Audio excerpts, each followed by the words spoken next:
찬송가 212장입니다. 찬송가 212장입니다. 겸손히 주를 섬길 때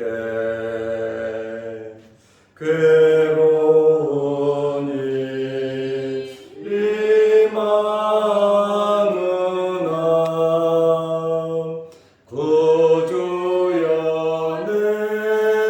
내게 임주사 잘 감당하게 하소서. 인자한 말을 가지고 사람을 강화시키며 갈 길을 잃은 머리를 잘 인도하게 하소서. 구주의 귀한 인내를 깨달게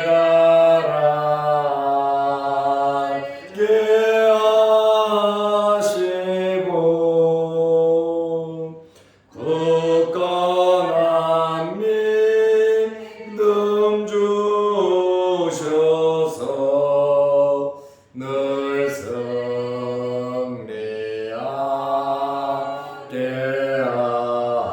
하소서. 장래의 영광 비추사 소망이 되게 하시며 구주와 함께 살면서 참 평강 얻게 하소서.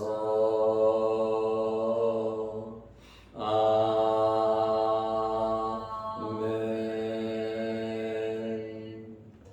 사도신경으로 우리의 신앙을 고백하겠습니다. 전능하사 천지를 만드신 하나님 아버지를 내가 믿사오며 그 내 아들 우리 주 예수 그리스도를 믿사오니 이는 성령으로 잉태하사 동정녀 마리아에게 일어나시고 본디오 빌라도에게 고난을 받으사 십자가에 못 박혀 죽으시고 장사한 지 사흘 만에 죽은 자 가운데서 다시 살아나시며 하늘에 오르사 전능하신 하나님 우편에 앉아 계시다가 저리로서 산 자와 죽은 자를 심판하러 오시리라. 성령을 믿사오며 거룩한 공예와 성도가 서로 교통하는 것과 죄를 사하여 주시는 것과 몸이 다시 사는 것과 영원히 사는 것을 믿사옵나이다. 아멘. 하나님의 말씀 마가복음 11장 1절에서 6절 말씀까지 보겠습니다. 그들이 예루살렘에 가까이 와서 감람산 벳바게와 베다니에 이르렀을 때에 예수께서 제자 중 둘을 보내시며 이르시되 너희는 맞은편 마을로 가라. 그리로 들어가면 곧 아직 아무도 타보지 않은 나귀 새끼가 매여 있는 것을 보리니 풀어 끌고 오라. 만일 누가 너희에게 왜 이렇게 하느냐 묻거든 주가 쓰시겠다 하라. 그리하면 즉시 이리로 보내리라 하시니 제자들이 가서 본즉 나귀 새끼가 문 앞 거리에 매여 있는지라. 그것을 푸니 거기 서 있는 사람 중 어떤 이들이 이르되 나귀 새끼를 풀어 무엇 하려느냐 하매 제자들이 예수께서 이르신 대로 말하는데 이에 허락하는지라. 아멘. 6절 말씀까지 보았습니다. 오늘부터 우리가 마가복음 11장을 봅니다. 말씀을 통하여 날마다 일용할 양식이 되고 큰 은혜가 되시기를 바랍니다. 마가복음 11장부터는 예수님의 공생의 마지막 일주일을 설명하고 있습니다. 주일에서 시작해서 주일로 끝나는 예루살렘에 입성하셔서 부활하시는 일주일의 기간이 마가복음 11장부터 기록되어 있습니다. 마가는 예수님께서 예루살렘에 입성하심으로 승리의 왕이신 예수님을 증거하기보다 예수님께서 예루살렘에 올라가셔서 고난받는 종으로서의 모습을 잘 설명하고 있습니다. 예수님께서 예루살렘에 올라가시기 전에 기적적으로 나귀를 준비하셨습니다.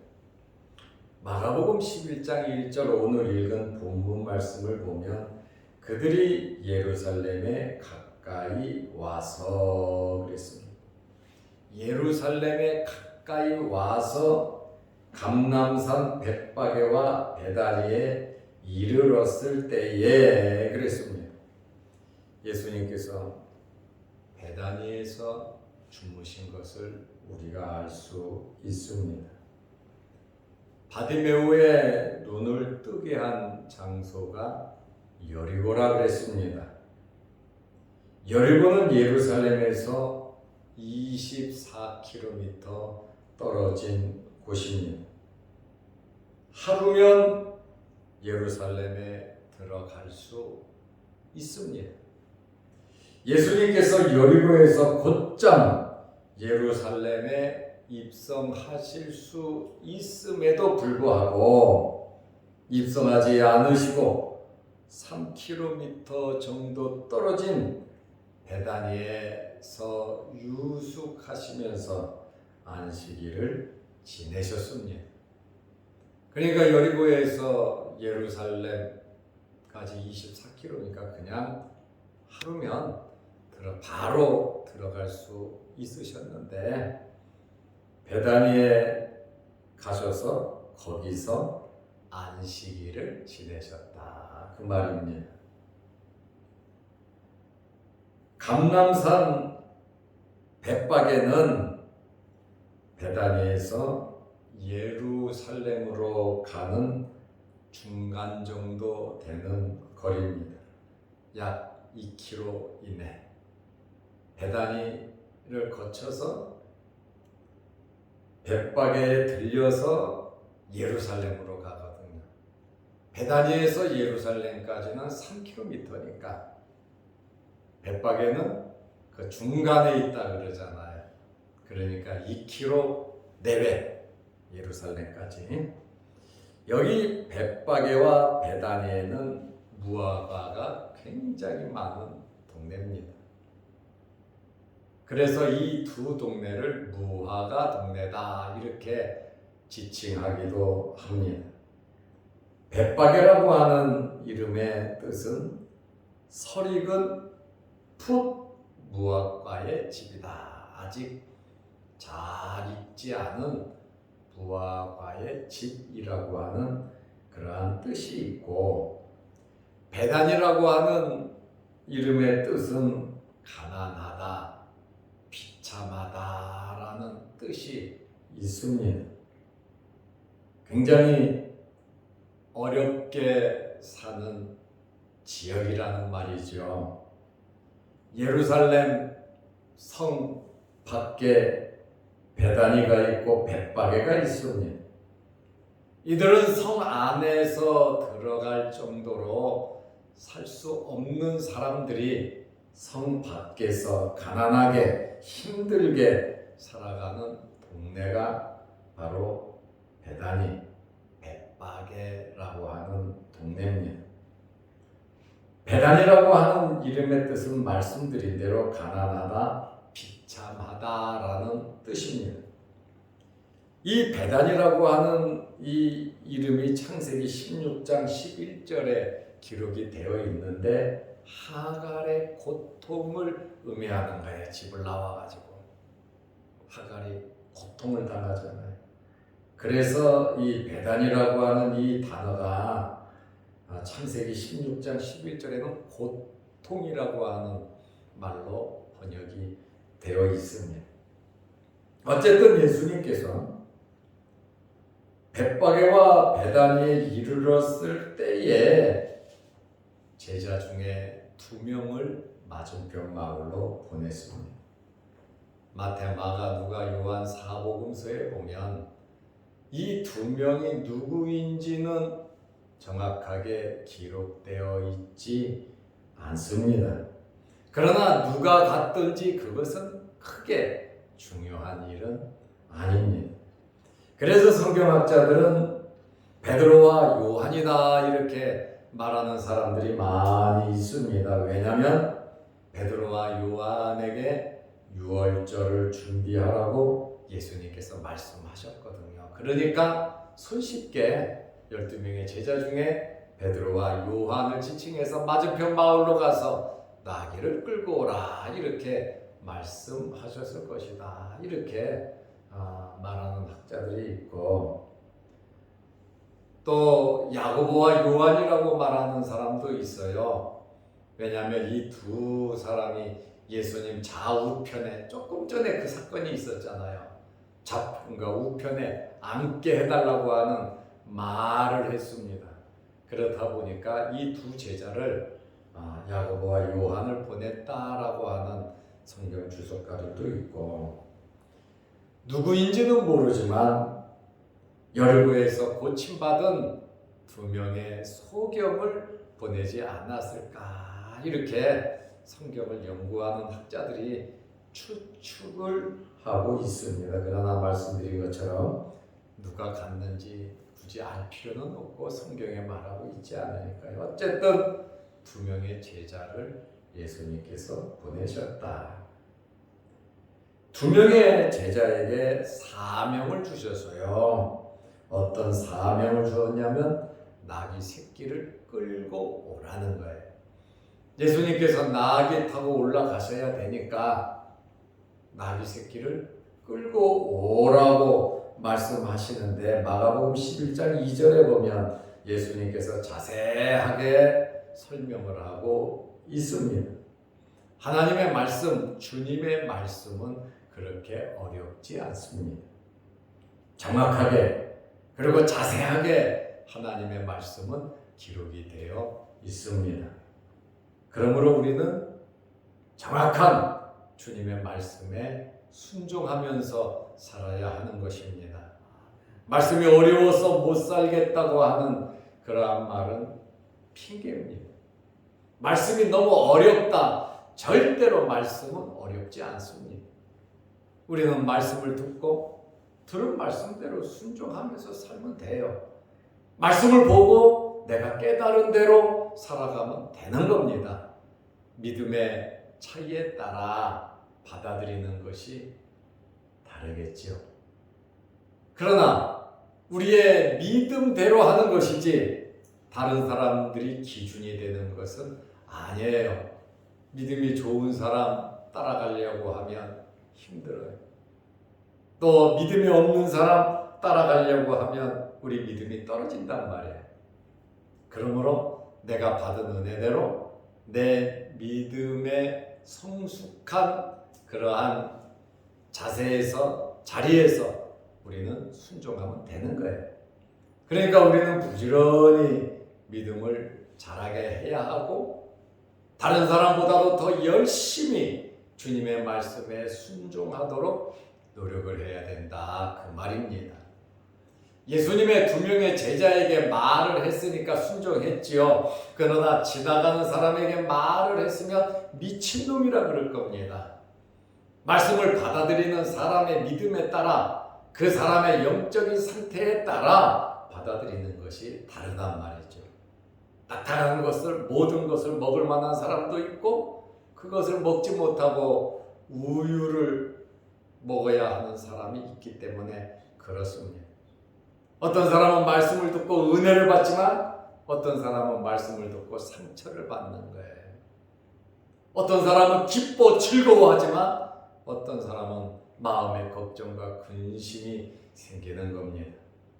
그러므로 말씀은 기쁜 마음으로 받아들여야 합니다. 그러기 위해서는 우리의 믿음이 성숙해야 되는 거예요. 이해할 수 있는, 아멘으로 받을 수 있는 믿음을 가져야 하는 거예요. 그렇지 않으면 설교를 들을 때 삐지고 상처받고 교회 안 나온다 그러고 또 다투고 싸우고 미움이 생긴단 말이에요. 그러니까 어떤 말씀이든지 나에게 주시는 하나님의 말씀으로 받아들일 때 아멘이 되는 것이죠. 세상에서 제일 믿는 사람 중에 어리석은 사람은 목사의 설교를 듣고 상처받는 사람들이에요. 말씀은 때로는 책망하기도 하고 칭찬하기도 하고 위로하고 격려하기도 하지만 아주 신랄하게 말씀은 비판하기도 합니다. 그렇기 때문에 열려진 마음으로 주님의 말씀 또 설교를 받아들여 은혜가 되시기를 바랍니다. 예수님께서 2명의 제자에게 11장 2절에 말을 합니다. 너희는 2명에게 말씀하는 겁니다. 맞은편 마을로 가라. 그리로 들어가면 마을 안으로 들어가라는 거예요. 들어가면 곧 아직 아무도 타보지 않은 나귀 새끼가 매여 있는 것을 보리니 맞은편 마을로 가면 안장도 없이 아무도 타보지 않은 나귀 새끼가 묶어 있는 것을 보리니 그것을 풀어가지고 끌고 와라. 묶여있다. 그러니까 너희가 주인 찾을 필요도 없이 그냥 풀어서 끌고 오라 그랬습니다. 예수님께서 어떻게 이것을 아셨을까요? 어떤 사람은 미리 예수님께서 돈 주고 사놨다 그래. 또 어떤 사람은 이미 말이 되어 있다 이렇게 말을 하는 사람도 있습니다. 그러나 그것은 예수님의 신성을 가리키는, 예수님의 신성을 알려주는 말씀입니다. 왜냐하면 예수님은 전지하신 분이시다 그 말이에요. 예수님은 하나님의 아들로서 성자 제2위 하나님으로서 모든 것을 알고 계시는 분이시다. 우리의 마음의 생각까지 다 아실 뿐만 아니라 이 지구상의 이 우주의 또 영적인 세계의 모든 일을 모르시는 것이 없으신 전지하신 분임을 우리에게 설명하고 있는 겁니다. 영적이며 초자연적인 이러한 통찰력이 있으심을 우리에게 말씀해주고 있습니다. 예수님은 신성이 있으신 분이시다 그 말입니다. 예수님께서 스가랴 9장 9절에 예언의 말씀을 기억하시고 말씀을 주신 분이시니까요. 자신이 메시아임을 알리기 위함이십니다. 스가랴 9장 9절에 보면 자세하게 설명이 되어 있습니다. 보라, 내 왕이 내게 임하시나니. 왕이 온다는 거예요. 왕이 임하시나니 그는 어떤 분이냐? 공의로운 분이시다. 그는 어떤 분이시냐? 구원을 베푸시는 분이시다. 과연 어떤 분이시냐? 겸손하신 분으로서 나귀를 타시는데 나귀의 작은 것 곧 나귀 새끼니라. 왕이신데 공의롭고 정의롭고 구원을 베풀고 겸손하신 분이신데 왕으로서 나귀를 타고 오실 것이다. 이렇게 말씀을 예언이 되어 있습니다. 예수님께서 지금까지 세 차례에 걸쳐서 메시아임을 제자들에게 말씀하셨어요. 예루살렘에 올라가면 인자가 고난을 받고 죽을 것이다. 그리고 3일 만에 살아날 것이다. 이것을 3번 말씀하셨어요. 예수님께서 예고하신 대로 예루살렘에 올라가시는데 나귀 새끼를 타고 스가랴 9장 9절에 예언된 대로 나귀 새끼를 타고 올라가심을 말씀하고 있습니다. 정확하게 장소를 말씀하셨는데 맞은편 마을로 가라는 거예요. 딴 데로 가지 말고 맞은편 마을로 가라는 거예요. 신앙생활은 말씀 그대로 순종하는 겁니다. 창세기부터 요한계시록까지 우리는 그 말씀 믿고 그대로 순종하면 되는 거예요. 내가 아는 것만큼 내 마음이 내 믿음이 허락하는 것만큼만 순종하면 되는 거예요. 모르는 것은 할 수 없잖아요. 알지 못하는 것은 믿지 못하는 것은 할 수 없잖아요.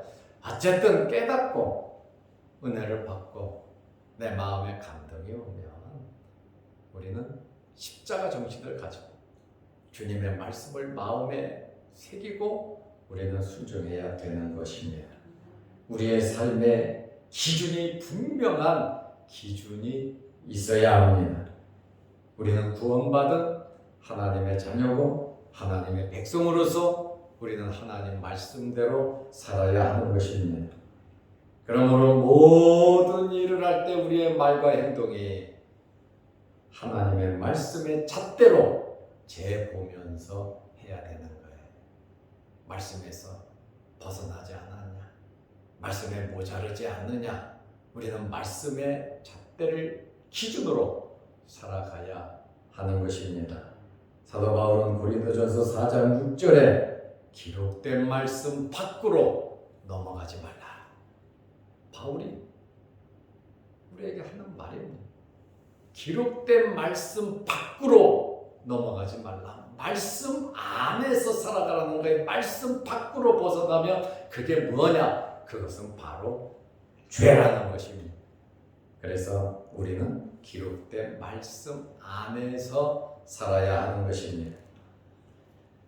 그리고 예수님께서 맞은편 마을로 가면 사람을 만날 것인데 할 말까지 사람을 만나서 할 말까지 다 말씀해 주셨어요. 너무 정확하게 말씀하셨어요. 마가복음 11장 3절에 만일 누가 너희에게 왜 이렇게 하느냐? 왜 나귀 새끼를 풀고 가냐? 어디에 쓰려고 그러냐? 아무 쓸데도 없는데 힘도 없는 저 나귀 새끼를 왜 끌고 가려고 그러냐? 묻거든 주가 쓰시겠다 하라. 예수님께서 쓰신다는 거예요. 주가 쓰시겠다 하라. 그리하면 즉시 이리로 보내리라. 만일 묻거든 대답 간단하게 주가 쓰시겠다. 주님이 쓰신다. 그 말만 하면 즉시 이리로 보내리라. 주겠다는 말이에요. 아마 제자들은 2명의 제자들은 반신반의했을 겁니다. 그래도 주님의 말씀이니까 순종해야 되지 않겠습니까? 내 생각에 맞지 않는다고 에이 주님이 가세요. 야 다른 친구가 가라. 아 주님께서 나에게 말씀하셨는데 내가 해야지. 그거를 다른 제자들에게 말해서 되겠습니까? 우리는 부름받은 그대로 나에게 주신 달란트 직분 그대로 내가 감당할 것은 내 몫은 내가 감당해야 하는 겁니다. 내 십자가가 버겁다고 다른 사람에게 넘겨서는 안 되는 거예요. 내가 짊어져야 할 십자가고 하나님께 영광이 된다면, 하나님께서 기뻐하신다면, 교회에 유익이 된다면 우리는 그대로 순종하면서 십자가를 져야 합니다. 2명의 제자들뿐 아니라 다른 제자들도 반신반의했을 겁니다. 그러나 우리는 내 잣대로, 내 생각으로, 내 판단으로, 내 경험으로 모든 것을 판단하고 결정하는 것이 아니라 주님께서 말씀하신 그 말씀에 순종하면 되는 겁니다. 2명의 제자들이 순종하고 그대로 했더니 그대로 이루어졌단 말입니다. 마가복음 11장 4절에 보면 제자들이 가서 본즉, 가서가 뭡니까? 그대로 순종했다는. 가서 본즉 나귀 새끼가 문 앞 거리에 매여 있는지라. 어느 누구의 집 문 앞 길가에 매여 있었다, 그 말입니다. 예수님께서는 마을로 들어가면 곧 아직 아무도 타보지 않은 나귀 새끼가 매여 있는 것을 보리니 끌고 오라 그랬어요. 그러나 제자들이 가서 보니까 나귀 새끼가 주님 말씀대로 매여 있는데 문 앞 거리에 매여 있는, 그러니까 주인이 있는 거예요. 집 앞에 나귀 새끼가 매여 있단 말이에요. 그래서 주님 말씀대로 그것을 풀었다. 이 도둑놈 소리 들을 수도 있잖아. 그죠? 남의 것을 푸니까. 그러나 주님의 말씀이니까 얻어 터지든지 도둑놈 소리 듣든지 일단 주님의 말씀에 순종하자 하고 순종하는 거예요. 왜? 주님의 말씀이. 내 생각 앞세워서 주인을 찾고 둘레둘레 하면서 그렇게 하는 것이 아니라 주님 말씀이니까 그대로만 하면 되는 거예요. 말씀 어렵게 내가 해석해서 내가 풀어갖고 살 것이 아니라 그 말씀 그대로 듣고 하면 되는 거예요. 그래서 5절에 보면 거기 서 있는 사람 중 어떤 이들이 이르되, 그냥 2명이 와갖고 남의 집 문 앞에 있는 길가에 있는 그 나귀 새끼를 푸니까 거기에 서 있는 사람 중 어떤 이들이 이르되, 그 앞에 사람이 서 있었나. 그러니까 제자들이 그 사람들에게 물어보지도 않고 그냥 나귀 새끼 푼 거예요. 아, 그것도 정말 대단한 겁니다. 주님의 말씀이니까 하는 거예요. 나귀 새끼를 풀어 무엇 하려느냐 하매, 뭐 제자들이 나귀 새끼를 어떻게 뭐에 쓰는지 제자들 모르죠. 내가 타고 올라간다 말씀도 안 하셨고, 왜 저 나귀 새끼 아무도 사람 타지 않은 안장도 없는 저 새끼를 예수님께서 가지고 오라 그랬는지 제자들은 아마 몰랐을 거예요. 왜냐하면 스가랴 9장 9절에 예언되어 있으니까. 주님은 메시아로서 하나님의 예언, 말씀을 준 자로서 말씀대로 메시아임을 나타내기 위해서 예언된 그대로 이루지만 제자들은 그것을 이해하지 못했을 겁니다. 또 어디에 쓰려 하느냐? 하나님의 말씀은 그대로 이루어집니다. 그래서 우리는 믿고 순종해야 합니다. 이것이 세월을 아끼는 것이고 놀라운 경험을 하는 것입니다. 제자들이 6절에 말합니다. 제자들이 예수께서 이르신 대로 말한대 주가 쓰시겠다 그랬잖아요. 이르신 대로 말한대 이에 허락하는지라. 허락해버렸어요. 주가 쓰시겠다 하니까 허락하는지라. 기적의 원리는 말씀에 순종하는 겁니다. 문제 해결의 원리는 말씀에 순종하는 것입니다. 말씀대로 순종해서 안 되는 일은 하나도 없습니다. 육신을 입고 이 땅에 살아가지만 이 세상에서 잘 되고 하나님의 나라에서 잘 되는 비결은 말씀에 순종하는 것. 내 달란트대로 내게 주신 은혜대로 우리는 쓰임 받아야 합니다. 나귀가 주님을 위해 필요하다는 것을 소유주에게 알려준 겁니다. 가장 찬한 짐승인 이 나귀도 주님께서 이렇게 쓰시는데 하물며 하나님의 자녀인 우리를 주님께서 쓰시지 않겠습니까? 우리에게 원하시는 주님의 뜻을 알고 말씀대로 날마다 살아가는, 그리고 기적을 이룰 수 있는 저와 여러분들이 되시기를 바랍니다. 기도하겠습니다. 하나님 아버지, 어제는 노예 준비회를 은혜 중에 잘 마치게 하시고 지나간 밤도 우리를 지켜주시고 오늘 이 아침 이 새벽에 우리를 주의전으로 불러주심을 감사합니다. 오늘부터 마가복음 11장을 보는데 예수님께서 예루살렘에 입성하시고 예수님께서 부활하시는 이 일주일의 내용이 이제 11장부터 16장까지 기록되어 있는데 주님의 공생의 마지막 일주일의 말씀을 통해서 우리가 주님을 만나게 하시고 은혜 받는, 또 주님을 더 깊게 알아가는 이러한 시간들이 되게 하옵소서. 오늘도 기도합니다. 응답하여 주시고 또한 영상 유튜브를 보며 함께 말씀을 나누는 성도들에게도 크신 은혜 베풀어 주옵소서. 오늘 하루도 주님의 말씀 그대로 순종하는 하루 되게 하옵소서. 예수님의 이름으로 기도드리옵나이다. 아멘. 하늘에 계신 우리 아버지여, 이름이 거룩히 여김을 받으시오며 나라의 마옵시며 뜻이 하늘에서 이룬 것 같이 땅에서도 이루어지이다. 오늘날 우리에게 일용할 양식을 주옵시고 우리가 우리에게 죄 지은 자를 사하여 준 것 같이 우리 죄를 사하여 주옵시고 우리를 시험에 들게 하지 마옵시고 다만 악에서 구하옵소서. 대개 나라와 권세와 영광이 아버지께 영원히 쌓옵나이다. 아멘. 자유롭게 기도하시기 바랍니다.